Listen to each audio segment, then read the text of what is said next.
தொடர்ந்து பல நாட்களாக போராட்டம் நடந்துட்டு இருக்கு. உங்களுடைய ஆதரவு என்ன பண்ண போறீங்க? எங்க இருந்து வருவீங்க, என்ன பண்றீங்க? நாங்கள் ராயபுரத்துலேருந்து வரோம். இவர் கானா வினோத், நான் நட்புடன் நரேன், சமூக சேவகர். இவங்க எல்லாருமே வந்து கொரோனா காலத்தில் கடவுள்களாக போற்றப்பட்டவர்கள். இவங்களுக்கு வந்து மாலை அனுப்பிச்சாங்க, மலர் போட்டாங்க, என்னென்னமோ பண்ணாங்க. இன்னைக்கு இவங்க கஷ்டப்படுறாங்க. இவங்களுக்காக உறுதுணையாக அந்த அரசு இல்லை. எங்களோட ஒரே ஒரு குறிக்கோள் ஒன்று என்னன்னா, இவங்களுக்கு அந்த நிரந்தர வேலை வேணும். உண்ண உணவும் உடுத்த உடையும் இருக்க இடமும் இருக்கிறவன் தான் ஒரு சிறந்த ஒரு பணக்காரன். இப்போ நேர்மையா இருக்குது. இப்போ அந்த விஷயத்துல இவங்க இந்த வேலை கிடைச்சது அப்படின்னா இவங்களோட வாழ்வாதாரம் நல்லா இருக்கும். வேற ஒன்றும் இல்லை. இப்போ இவங்களுக்கு வந்து உணவளிக்கிறதுக்காக வந்திருக்கிறோம். இவங்க போராட்டத்தில் நாங்களும் ஆதரவாக கூட நிற்கிறோம். ஆல்ரெடி ஒரு 2 நாளுக்கு முன்னாடி வந்து 2000 பேருக்கு சாப்பாடு போட்டிருந்தோம். இன்னைக்கும் வந்து அதே பண்றோம். ஏன் அப்படின்னா இவங்களால தான் நாங்கள் எல்லாரும் நல்லா இருக்கிறோம். இவங்களால தான் அந்த நாடு நல்லா இருக்குது. அதனால இவங்களுக்காக எல்லாரும் குரல் கொடுங்க. இவங்களுக்காக வந்து எல்லாரும் போராடுங்க தயவு செய்து. வேற ஒன்றும் கிடையாது. அவருடைய கருத்து தான் என்னுடைய கருத்து. எல்லாம் சேம், எல்லாம் ஒரே கருத்து தான். நான் பாடல்கள் மூலமாக தெரிய வச்சிடுறேன். எங்களுக்கு நிரந்தர பணி தேவைன்னு நாங்கள் வந்திருக்கோம். வந்து என்னோட 9 நாள் ஆகுது. இது வரைக்கும் எங்களுக்கு எந்த தகவலும் சொல்ல. ஆனால் எங்களை கான்ட்ராக்டில் ராம்கியில் வந்து சேருன்றாங்க. எங்களுக்கு அதில் போக விருப்பம் இல்லை. எங்களுக்கு நிரந்தர பணி தான் தேவை. அதுக்காக வந்திருக்கோம். ஓகே, இப்படி சாலை ஓட்டு ஒரு ஆர்ப்பாட்டம் பண்றீங்க. உங்களுக்கு யாரெல்லாம் ஆதரவு கொடுத்துட்டு இருக்காங்க இதெல்லாம் சொல்ல முடியுமா? யாரெல்லாம் உங்களுக்கு ஆதரவு கொடுக்குறாங்க? எல்லாரும் ஆதரவு தராங்க. ஆனா என்ன ஒண்ணு, மீடியா சப்போர்ட் தான் இங்க இல்ல. மீடியா சப்போர்ட் மட்டும் தான் கிடைக்கல. ஏன்னா இவங்க போராடுறது வேற யாருக்கும் தெரிய மாட்டுது. சும்மா ஒரு போனை வச்சுக்கிட்டு, அது மிகப்பெரிய ஆயுதங்க அந்த போனு. அந்த போனை வந்து இவங்களுக்காக நீங்க யாரும் யூஸ் பண்ண மாட்டீங்க. அதை எவனோ வாட்டர் மேலன் சாப்பிட்றான் அவனை வந்து பெருமைப்படுத்துறீங்க. அது இல்லாமல் டான்ஸ் ஆட பெருமைப்படுத்துறீங்க. இங்க கஷ்டப்படுறவங்க இவங்க தானே. இவங்களுக்கு யாரையும் நிற்க மாட்டீங்க. ஒரே ஒரு வீடியோ போட மாட்டாங்க. நான் எதுவும் கேட்கறேன். இல்ல அரசியல்வாதி யாரும் வராங்களா? உங்களுக்கு யாரும் ஆதரவு கொடுத்தாங்களா? வேற வராங்க, எல்லாரும் வராங்க. நானும் இங்க பாருங்க, ஒரே நிமிஷம் மச்சி. நான் இன்னொரு விஷயம் தெரியுமாங்க, நான் ஒன்றும் வந்து சமூக ஆர்வல் அதுக்காகலாம் கிடையாது. இவங்க வந்து என்னோட அம்மா, இவங்க இது வந்து என்னோட அக்கா. சரிங்களா? நான் என்ன நிலைமையில நல்லா இருந்தாலும் சரி, இவங்களுக்காக நான் நிக்கிறேன் அப்படின்னா இவங்களால தான் நாங்க எல்லாருமே இருக்கிறோம். சரிங்களா? இவங்க இல்ல துப்புரவு தொழிலாளர்கள். அதான் இவங்க எல்லாருக்கும் தான். இல்ல ரஜினி கூட பேசலாமா இதை பத்தி? கமல் பேசலாம். நடிகர்கள் யாரும் பேச மாட்டாங்க. என்ன கேக்குறேன்னா, ஒரு நிவாரண நிதின்னு சொல்லிட்டு நீங்க 1 கோடி ரூபாய் 10 கோடி ரூபாய் கொடுக்குறீங்க. நாங்க அதெல்லாம் உங்களை கேட்கல. எங்களுக்காக ஒரு வார்த்தை பேசுங்களேன். பேசுறதுல என்ன ஆயிட போகுது? ஐயா, இவங்களுக்காக நீங்க ஒரு விஷயம் பேசி நீங்க ஒரு வீடியோ போட்டீங்க அப்படின்னா உங்க குடும்பம் நல்லா இருக்கும். நீங்க வந்து சூப்பரா இருப்பீங்க. இது 100 நாள் ஆனாலும் இவங்க தான் இருப்பாங்க. ஏன் அப்படின்னா இவங்க எல்லாருக்கும் நாங்க எல்லாரும் உறுதுணையா இருக்கோம். அதாவது கடவுளுக்கு அப்புறம் இவங்க தான் எங்களை பொறுத்த வரைக்கும். இவங்களுக்காக கூட நின்னீங்கன்னா உங்க குடும்பம் நல்லா இருக்கும். வேற ஒன்றும் கிடையாது. எல்லாரும் வந்து இவங்களுக்காக சப்போர்ட். 10,000 கோடி இதுன்றாங்க. இந்த பர்மனெண்ட் வேலையை ஆக்கி விட்டா முடிஞ்சு போச்சு. அவங்களுடைய வாழ்வாதாரம் பென்ஷன் வாங்குவாங்க. கடைசி வரைக்கும் அவங்க வாழ்வாதாரத்துக்கு எல்லாமே நல்லா இருக்கும். துப்புரவு பணியாளர்களுக்காக நிரந்தரமாக அவங்களுக்கு வேலை வாய்ப்பு வேணுன்றதுக்காக நாங்கள்லாம் வந்து அவங்களோட இணைந்து அவங்களுக்கு உணவு உபசரிப்பு பண்ணிவிட்டு அவங்க கூட இணைந்து சாப்பிட்டுட்டு கொஞ்சம் ஆறுதலாக இருக்கிறாங்க போல். இன்னொரு ஆறுதலாக நான் எங்களுடைய பாடல் மூலிமா அவங்களுக்கு ஒரு விழிப்புணர்வு பாடலை நாங்கள் கொடுக்க இருக்கின்றோம். முத்து பாடுமுத்து. சுத்தமான சென்னையா, சிங்கார சென்னையா, எழில்மிகு சென்னையா, வாழ வைக்கும் சென்னையா, சுத்தம் பண்ற ஆளு யாருங்க? எங்க வட சென்னை ஊருக்காரங்க. சுத்தமான சென்னையா, சிங்கார சென்னையா, எழில்மிகு சென்னையா, வாழ வைக்கும் சென்னையா, சுத்தம் பண்ற ஆளு யாருங்க? எங்க வட சென்னை ஊருக்காரங்க. எங்க வட சென்னை ஊருக்காரங்க. உங்க வீட்டுல இருக்கிற குப்பையெல்லாம் வெளியே கொட்டுறீங்க. அதை தினந்தோறும் நாங்க எல்லாம் கையில அள்ளுறோங்க. உங்க வீட்டுல இருக்கிற குப்பையெல்லாம் வெளியே கொட்டுறீங்க. அதை தினந்தோறும் நாங்க எல்லாம் கையில அள்ளுறோங்க. சிங்கார சென்னை என்பது உனக்கு மட்டுமா? சிங்கார சென்னை என்பது உனக்கு மட்டுமா? அதை சுத்தம் செய்யற நாங்க உங்க குப்பையில வாழணுமா? அதை சுத்தம் செய்யற நாங்க உங்க குப்பையில வாழணுமா? சிங்கார சென்னையா, எழில்மிகு சென்னையா, வாழ வைக்கும் சென்னையா, எங்களோட சென்னையா, சுத்தம் பண்ற ஆளு யாருங்க?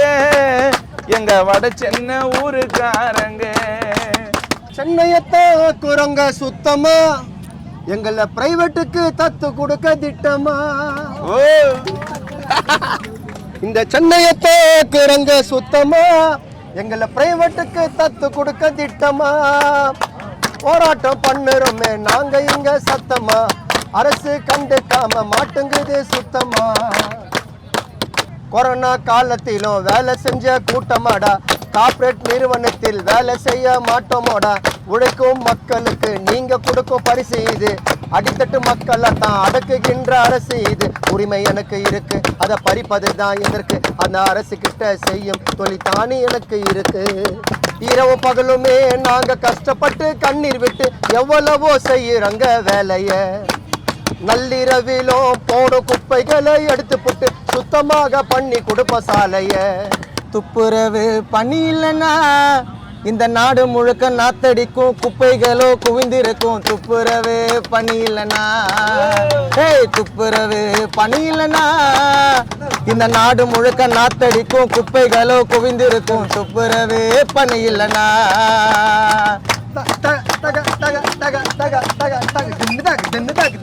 7 மணிக்கு விசில் அடிச்சு வீடு வீடா எழுப்புவோம். வாட்டர் கேன் வாட்டர் பாக்கெட் கவரை எல்லாம் பொறுக்குவோம். 7 மணிக்கு விசில் அடிச்சு வீடு வீடா எழுப்புவோம். வாட்டர் கேன் வாட்டர் பாக்கெட் எல்லாத்தையும் பொறுக்குவோம். குப்பை கூடைய மாட்டுக்கின்னு ரோடு ரோட திரியுவோம். வேகாத வெயிலையும் தீய போல உழைக்கிறோம். நாங்க கஷ்டப்பட்டு போராடி கேட்பதெல்லாம் ஒண்ணு, எங்களை ஏனோ எது ஒதுக்குறது இந்த அரசாங்கம் நின்னு. அரசாங்கம் எங்களுடைய நிலைமையத்தான் மாத்தணும், நிரந்தரமாக இந்த பணியை எனக்கு கொடுக்கணும். அரசாங்கம் கொடுக்கணும். துப்புரவு பணி இல்லைன்னா இந்த நாடு முழுக்க நாத்தடிக்கும், குப்பைகளோ குவிந்திருக்கும். துப்புரவு பணி இல்லைன்னா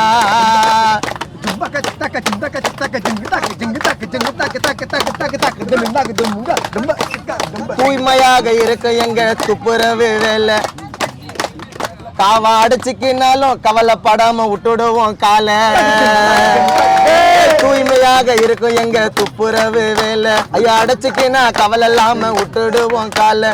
சுத்தமாக பெருக்குவது எங்களோட வேலை. நாங்க மறக்க மாட்டோம் இந்த போராடுறனால. குனிஞ்சு நிமிந்து கஷ்டப்பட்டு செய்யறவங்க வேலை, பாதி காசை வச்சுக்கிறாங்க. குனிஞ்சு நிமிந்து கஷ்டப்பட்டு செய்யறவங்க வேலை, பாதி காசை வச்சுக்கிறாங்க. சூப்பர்வைசர் மூல நாங்க எல்லாம் ஒன்னா கூடி கேக்குறங்க கோரிக்கை. நாங்க எல்லாம் ஒன்னா கூடி வைக்கிறங்க கோரிக்கை. எங்க வாழ்க்கை பயணம் எல்லாருக்கும் காட்டினுக்குது வேடிக்கை. எங்க பெண்கள் எல்லாம் இரவு பகலும் உழைக்கிறாங்க. எல்லா காலத்திலையும் ஒரு பாடலாசிரியரோட வரி நிலைக்குன்னா அது கண்ணதாசன் ஐயா மட்டும்தான். இந்த நிலைமைக்கும் அவருடைய பாடல் தான். மயக்கமா கலக்கமா மனதில குழப்பமா வாழ்க்கையில் நடக்கமா. என்னமா மயக்கமா கலக்கமா மனதிலே குழப்பமா வாழ்க்கையில் நடுக்கமா. மயக்கமா கலக்கமா மனதிலே குழப்பமா வாழ்க்கையில் நடுக்கமா. வாழ்க்கை என்றால் 1000 இருக்கும், வாசல் தோறும் வேதனை இருக்கும். வாழ்க்கை என்றால் 1000 இருக்கும், வாசல் தோறும் வேதனை இருக்கும். வந்த துன்பம் எதுவென்றாலும் வாடி நின்றால் ஓடுவதில்லை, வாடி நின்றால் ஓடுவதில்லை. எதையும் தாங்கும் இதயம் இருந்தால் கடைசி வரைக்கும் அமைதி இருக்கும். மயக்கமா கலக்கமா மனதிலே குழப்பமா வாழ்க்கையில் நடுக்கமா. 1 2 3 4 ஏழை மனதை மாளிகையாக்கி இரவும் பகலும் காவியம் பாடு. ஏழை மனதை மாளிகையாக்கி இரவும் பகலும் காவியம் பாடு. நாளை பொழுதை இறைவனுக்கு அளித்து நடக்கும் வாழ்வில் அமைதியை தேடு. நடக்கும் வாழ்வில் அமைதியை தேடு.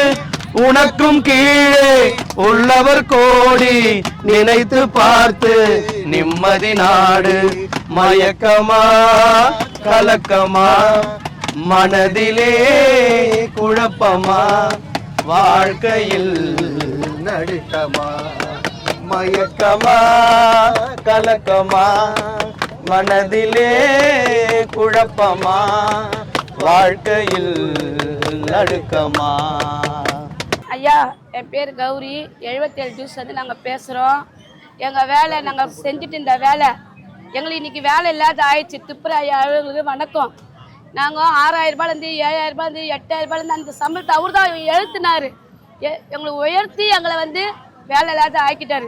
அந்த ஐயாவுக்கு இன்றைக்கி கூட அவருக்கு மரியாதை செலுத்துகிறேன். அந்த ஐயாவுக்கு வணக்கம். முதலமைச்சர் ஐயாவுக்கு வணக்கம். இன்றைக்கி நாங்கள் வேலை இல்லாத அவஸ்தைப்படுறோம். 10 நாளாக இன்றைக்கி மழையிலையும் காற்றுலையும் இங்கே உக்காந்து அண்ணா ஆகாரம் இல்லாத நாங்கள் இருக்கிறோம். எங்களுக்கு இந்த வேலை வேணும். 23,000 ரூபாய் வேலை எங்களுக்கு வேணும் ஐயா. ஐயா, உங்கள் கையா நினச்சி காலா தயவாக கேட்குறேங்க ஐயா. எங்களுக்கு கணவர் இல்லை, 3 பசங்க ஐயா எனக்கு. ஐயா, இந்த மக்கள்லாம் எவ்வளோ வேதனை படுறாங்க ஐயா. இந்த வேலை உன் மனசு மாறின ஐயா. ஐயா, உன் மனசு மாறி எங்களுக்கு இந்த 23,000 ரூபாய் கொடுங்க ஐயா. ஐயா, முதலமைச்சர் ஐயாவே, ஐயா, நாங்கள் கெஞ்சி மன்றாடி இவனை கேட்குறோம் ஐயா. எங்களுக்கு யாரும் இல்லை, அக்கா தங்கச்சி இல்லை, அண்ணன் தம்பி எல்லாமே உன்னை நினச்சி நாங்கள் வாழ்கிறோம். எங்களுக்கு இந்த வேலை எங்களுக்கு பணியிருந்த செய்ய ஐயா. எங்களுக்கு யாருமே இல்லை ஐயா. எல்லாமே புருஷன் இல்லாத இல்லாதவங்க தான் இந்த ஐயா இந்த வேலை செய்கிறோம் ஐயா. உங்களை தூசிக்கமாக நாங்கள் பேசல ஐயா. உங்கள் மனசு இறங்கணும் ஐயா. எங்களுக்கு இந்த வேலை 23,000 வேலை எங்களுக்கு நிரந்தர பணி எங்களுக்கு கொடுங்க ஐயா. உங்களால் முடியாது எதுவுமே இல்லை ஐயா.